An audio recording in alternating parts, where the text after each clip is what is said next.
We'll bring you it live. This week on The African Perspective, we speak to the Egyptian ambassador to South Africa, Sharif Issa. Egypt will be taking over the reins of the African Union from Rwanda. Are we going to see a different approach to dealing with peace and security? Watch SABC News for comprehensive coverage of the African Union.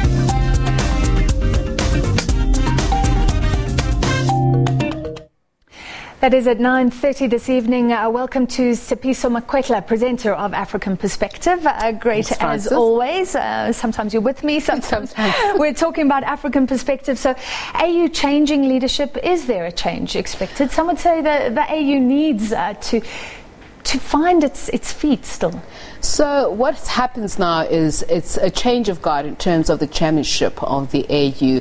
As you know, that Rwanda's President Paul Kagame was at the helm, and now it's over to Egypt. And what was the cornerstone of Rwanda's leadership has always been reform of the regional body, and we saw various amendments and even a collapsing of some of their regional bodies or arms of the African Union. So the expectation is that, of course, Egypt, for the good of the AU, will solidify some of those, but there is a sense that it may come with a different approach. So we'll be speaking to the Egyptian ambassador to South Africa to find out exactly what their plans are, and peace and security being a very, very important element of that. I mean, just looking at the continent at the moment, there are various conflicts. If we look at the situation that has just now been concluded in the Democratic Republic of Congo, the contestation of power, who was